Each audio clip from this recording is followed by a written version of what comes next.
Hello, my name is Bryon and I'm gay. I use pronouns he, him, they, and I will warn you that my story may have triggers in sharing the pain and trauma I faced. On July 2019, for the first time, I told a complete stranger that I was gay while attending the Bald Goose Festival. It's been a ride ever since then. I always knew I was a little different in life. Looking back, I always wanted to be the queen when playing with the kids my mother used to babysit. I was generally the oldest and technically the older child in charge. Dressing up dolls was more fun than playing with the other toys sometimes. My parents never bought me dolls, but I'd have a zillion stuffed animals who would later become my only friends. I was the only child out of three that could deal with my anger-driven father more than my mother could sometimes. I could take your vehicle apart, tell you how to operate your farm machinery and our construction equipment, grow flowers in a garden, and then cook you a gourmet meal on top of that. I also had to keep my father straight on all the community remodeling business projects we had done on the side. I entered 4-H not necessarily for the farming, but on public speaking and learning how to sew that my mother and aunt told me. I made my first shirt with the help of those two ladies. I also lived next door, so my younger brother, who I helped raise from an emotionally distant father, would always go there in the afternoon to do some type of arts, crafts during the summer months growing up. I noticed that I liked guys in elementary school, but didn't know what type of feelings these were. I stole my first kiss in kindergarten from another kindergarten boy. The second time, it was on the bus with the same person, and I got raked through the coals by my father and older brother. My father was also the bus driver. I never felt safe living in the deep fundamental Christianity of the Baptist faith. It was forbidden in my family to talk or share about my feelings. I also noticed no one else was saying anything either. Only in middle school did I learn about the homophobic language and what those terms meant. This was also nearing the end of a 4-year sexual abuse period with a cousin 5 years older than me. Not to mention, that was when I had my first guy crush in middle school on the new kid that moved into town. I was greatly harmed by those terms, the bullying, and stuffed it all inside. I wasn't the athletic type and what very few acquaintances I had back then were girls, so I was definitely the independent loner. On the flip side, I never had much of a childhood either. Family never saw the need for me to have friends or playmates much growing up. Ministry was their God. We didn't really exist, but only as a venue to do their work. My two brothers were able to do things somewhat they desired, like scouts, etc., but I was stuck into music and was to play the role of being the first one in my family to go to college, something my father always wanted. Granted, I do love music, and I have learned later in life that it is a part of me, but there's still a love-hate relationship there sometimes. As a family, we had a gospel group and would be on the road constantly cheering locally all the time. Church, the one place that I struggled to find love, struggled to ever feel safe, and where I always questioned if God existed, and where music was all I knew, and music became my part of escape. I led youth choirs and did children's church on top of the group as sound engineer, pianist, vocalist, fashion coordinator, and yeah, I was able to mask and hide it all inside. I was never blessed with a low, deep voice. I would always sing the high harmonies and lead soprano lines, even after puberty. And all the Sunday mornings, I felt like I had to dress my mother to look her best for church in the latest fashionable attire our poor income state could afford. I know more about women's clothing than most women. I tried dating a girl or two in middle school and high school, but never had the feels beyond friendship with them. Although one of them is still in my mother's refrigerator when we went to prom together. I guess some type of hopeless hope. I did go to college, but the first degree was what the family wanted, in business. Very much, I was a workaholic and a strong driven person, still numb to the pain and feelings inside. Many folks recognized my musical talents and abilities in college, but I couldn't go there due to the love-hate relationship with music. My family felt that I couldn't make a living in music, as part of it was a super control mechanism that if it wasn't their type of music, it was all wrong. And if I did explore this, I would be damning my soul and going to hell. Not to mention the already damnation I felt from churches for being gay.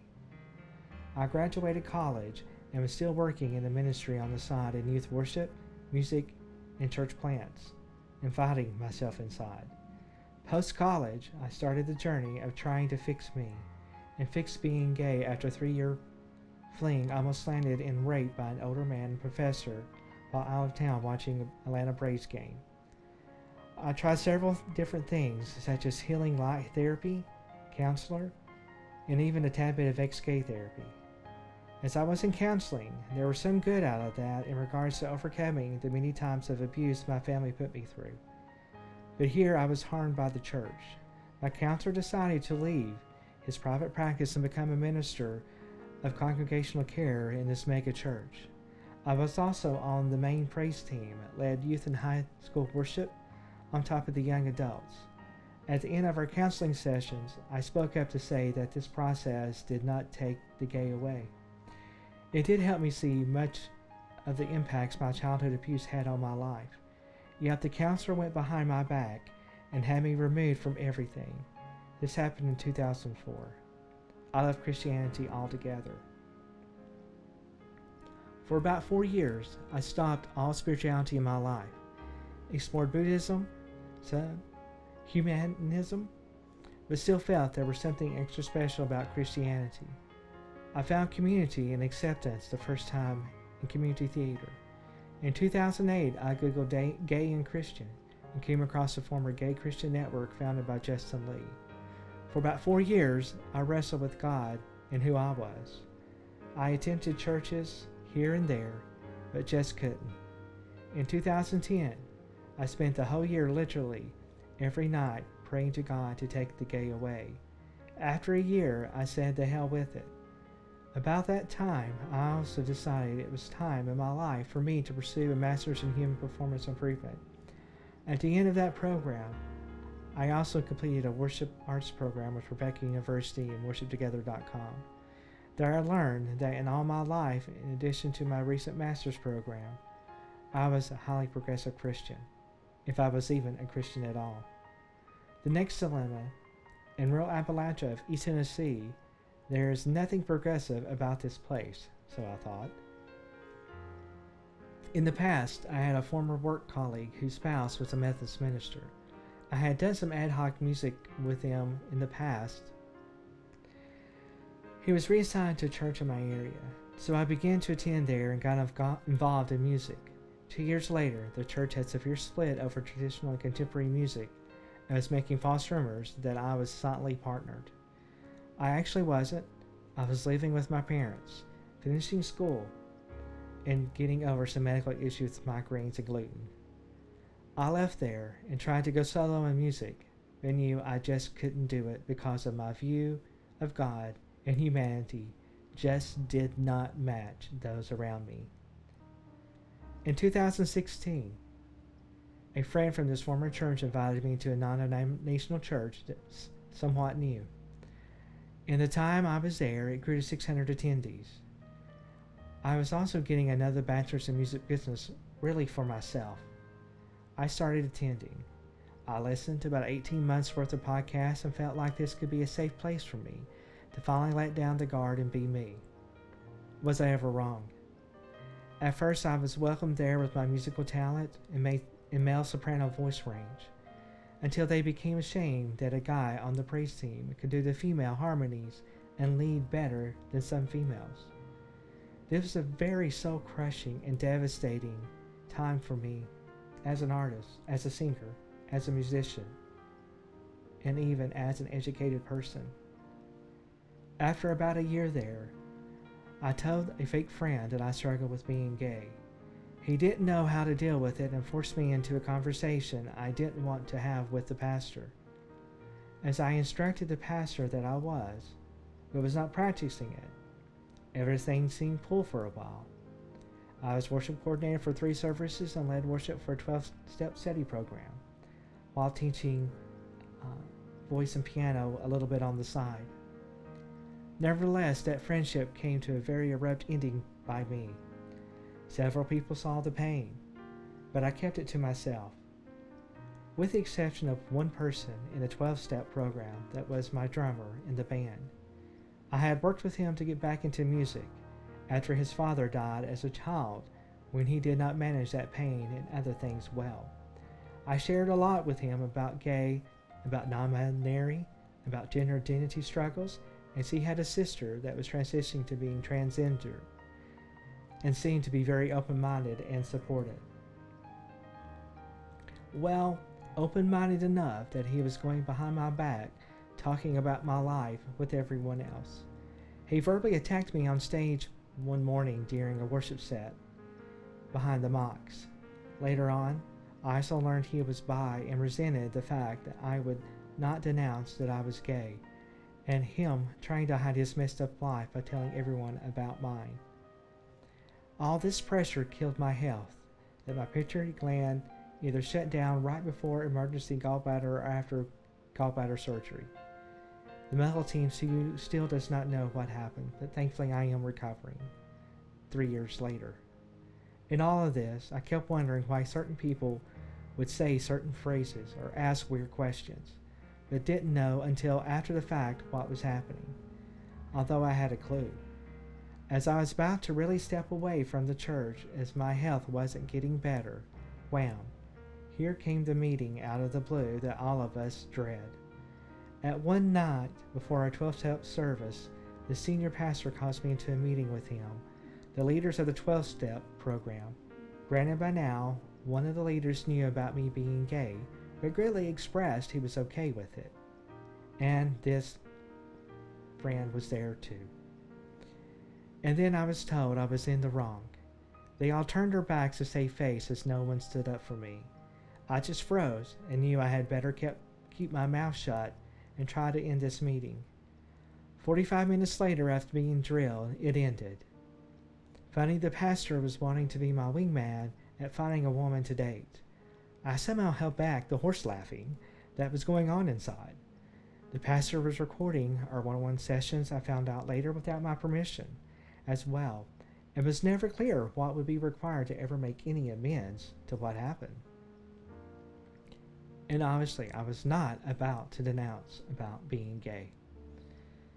I only stayed at the church for about 4 months. Later, for my own closure to learn about the many things that were going on behind my back. I also cut communication ties with every person almost in my life, and only interacted with everyone at a safe distance.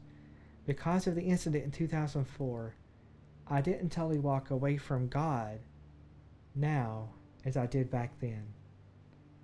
I did this time find an LBGT therapist who was a lesbian and has been wonderful to walk with me through so many things in the past 2 years. We are working at overcoming many childhood traumas and the last traumatic event as well.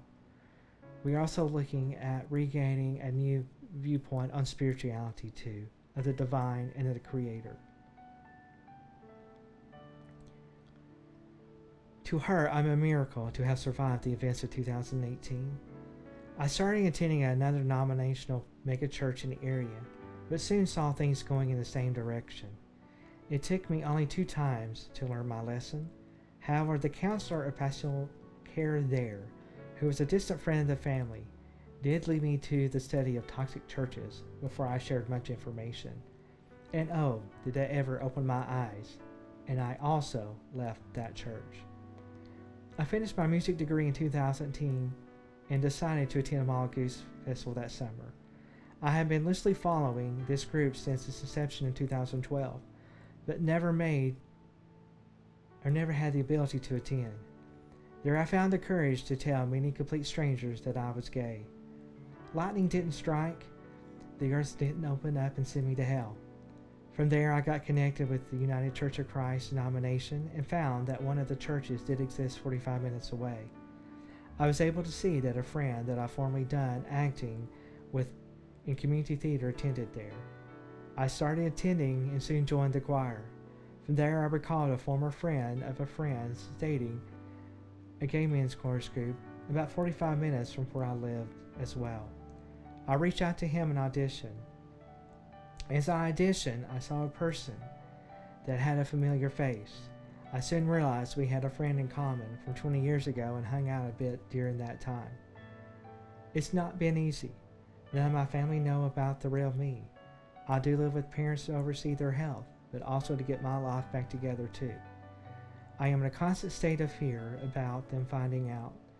They probably could handle things better if I brought a guy home and told them he was my boyfriend, versus me just blurting it all out.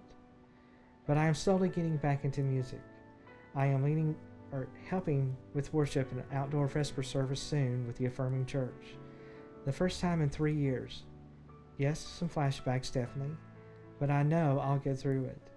Finally starting to make some friends in the men's course.